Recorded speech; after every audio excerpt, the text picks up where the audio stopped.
Hola, buenas. Bueno, bienvenidos y bienvenidas a esta que es la cuarta clase de Psicología de la Educación, nuestra materia.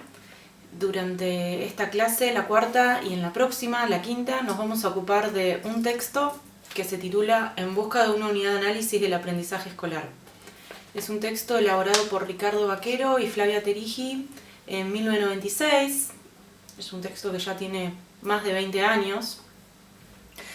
Vaquero y Terigi son dos profesionales de la psicología de la educación argentinos, ambos. Tanto él como ella han estudiado distintos temas que afectan a la psicología de la educación y es importante que nos vayamos familiarizando con autores y autoras de nuestro país, porque son las teorías que son más cercanas y que fueron escritas en nuestras tierras, ¿no? En el suelo que pisamos. Entonces, esto es un texto largo, complejo y muy elaborado, pero no le tengan miedo. Me interesa que nos dediquemos a analizarlo tranquilamente, con detenimiento y parte por parte, ya que nos va a ayudar a establecer una especie de marco teórico conceptual y político, una mirada política acerca de la psicología de la educación que va a atravesar la materia en su totalidad, ¿no? Entonces, la mirada que estos dos autores nos ayudan a establecer después nos va a servir para seguir analizando los próximos temas que vamos a seguir viendo.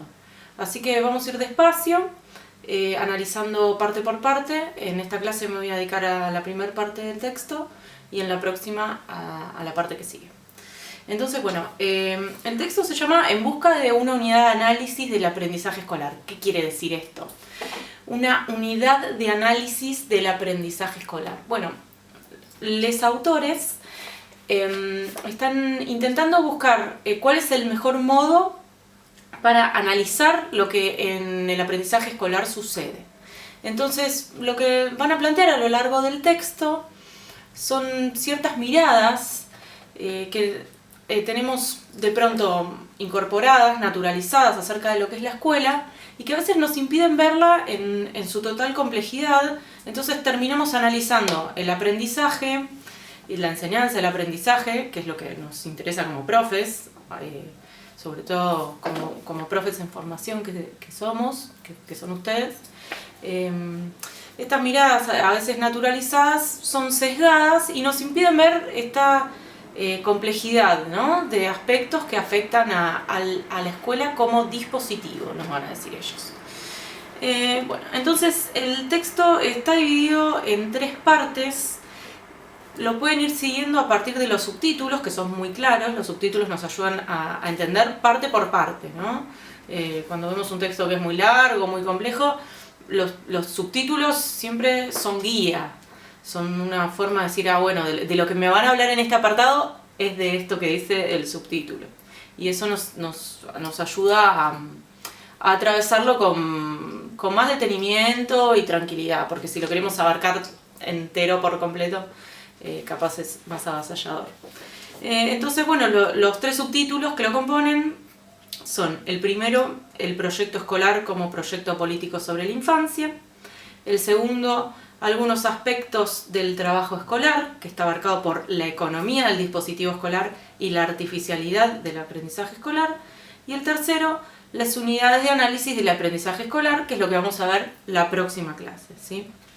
Entonces, bien, lo más importante de este texto es que va a establecer una mirada psicoeducativa, ¿sí? Una mirada puntual acerca de cómo vamos a observar esta intersección entre la psicología y la educación, que la venimos charlando en las clases anteriores acerca de esta disciplina que es la psicología de la educación, ¿no? Entonces, ellos van a establecer una mirada muy clara y muy posicionada, por decir de alguna manera, acerca de cómo entienden a la psicología de la educación, rompiendo con algunos paradigmas que a veces atraviesan también esta disciplina, ¿no? Entonces, en el primer apartado, cuando van a hablar de desnaturalizar el dispositivo escolar y la infancia van a ser fuerte eje en considerar a la escuela como un proyecto político sobre la infancia. Ahora vamos a ir sobre eso. Voy despacito, así vamos entrando lentamente en el texto. En el segundo apartado, cuando consideren el aprendizaje escolar, van a recuperar los determinantes duros del aprendizaje escolar, del dispositivo escolar, que los estuvimos viendo con el texto de Trilla.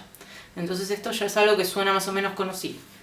Y por último, en el tercer apartado se van a dedicar a lo que va puntualmente el texto, que es a pensar cuál es esta mirada que vamos a utilizar para poder entender cuál es la unidad de análisis del aprendizaje escolar. Así que bueno, vamos con el texto entonces. Primer apartado. El proyecto escolar como proyecto político sobre la infancia. ¿Sí? Este es un subtítulo cargado de mucho contenido ideológico, político, donde los autores se van a posicionar en un lugar determinado para decirnos que el dispositivo escolar moderno es un proyecto político sobre la infancia. ¿Sí? Acá hay un montón de palabras con un montón de conceptos teóricos que vamos a ver ahora que son muy interesantes porque están cargados de sentido. ¿Sí? Ellos a lo que apuntan puntualmente es a desnaturalizar la mirada sobre el dispositivo escolar. ¿Qué significa desnaturalizar? Bueno, la palabra nos lo indica, ¿no? Cuando tomamos algo como natural, lo damos por hecho. Desnaturalizarlo es preguntarnos si eso es realmente tan natural como lo entendemos. Con la escuela puntualmente nos sucede que la tenemos naturalizada, la damos por hecha. La escuela parece que fuese una institución que siempre estuvo ahí, como si hubiese nacido de un poroto, atraviesa toda la sociedad, asumimos que todos fuimos a la escuela, cuando vemos un niño o una niña, asumimos que su lugar natural para estar es la escuela. Entonces, desnaturalizarla es esta mirada deconstructiva sobre la escuela. ¿Sí? Deconstruir es otro concepto que nos lleva a desarmar los sentidos establecidos. Entonces, para ir incorporando, ¿no? Este concepto de la desnaturalización, la deconstrucción, que nos lleva a hacernos preguntas acerca de eso que damos por hecho. La escuela nos van a decir, estos dos autores es algo que solemos darlo por hecho. Lo naturalizamos. Entonces, desnaturalizar la escuela es devolverle su carácter histórico, devolverle su carácter político, entender que la escuela no estuvo ahí siempre, sino que fue creada en determinado momento. Ustedes esto lo habrán visto en materias como historia de la educación, o quizás en alguna didáctica. La escuela tiene una historia, se creó junto con la escuela moderna, es una invención de los estados-nación, que es un lugar para depositar a los niños y a las niñas y darles una formación general y básica a todos, por lo menos la escuela primaria en nuestro país lo fue así. La escuela de Sarmiento tenían la intención de crear una identidad nacional, que todos los que vayan a la escuela aprendan el mismo idioma, absorban los mismos símbolos patrios. Entonces, la escuela no es una cosa sin sentido, sino que está muy cargada de sentido, baja una línea ideológica, nos enseña, elige qué enseñar, elige qué no enseñar. Entonces, es por esto que la escuela es un dispositivo, ¿sí? Un dispositivo para Foucault, él de alguna forma distingue cuáles son los dispositivos de poder de la sociedad y va a decir que son la escuela, la cárcel y la fábrica. Son lugares donde se adoctrina a la sociedad, se le indica qué es lo correcto y qué es lo incorrecto, donde se encierra a distintos miembros de la sociedad por distintos fines, ¿no? Y si bien esto parece establecer como un tinte negativo sobre la escuela, es importante adquirir un poco estos conceptos para empezar a preguntarnos acerca de cuál es la función de la escuela y cuál es la línea que está bajando y qué tipo de sujetos se está formando, ¿no? Entonces, Vaquero y Terigi nos van a decir que la escuela es un proyecto político sobre la infancia que es adultocéntrico, ¿sí? Si bien es un lugar a donde van los niños y las niñas, está establecido por los y las adultos y adultas, ¿sí? Entonces, ¿cómo se desarrolla este dispositivo? Desde una mirada particular sobre la infancia, que es la mirada que tenemos sobre la infancia moderna, ¿sí? No en todos los momentos de la historia consideramos a la infancia de la misma manera.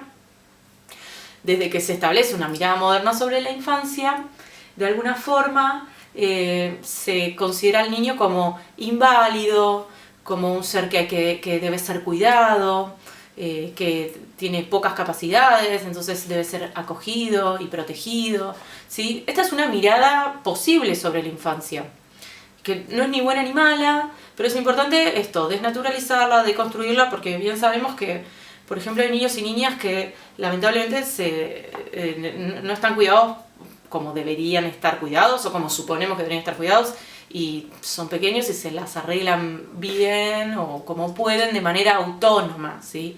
La escuela asume que la infancia no tiene autonomía, que debe haber un adulto que enseñe y adoctrine, ¿sí?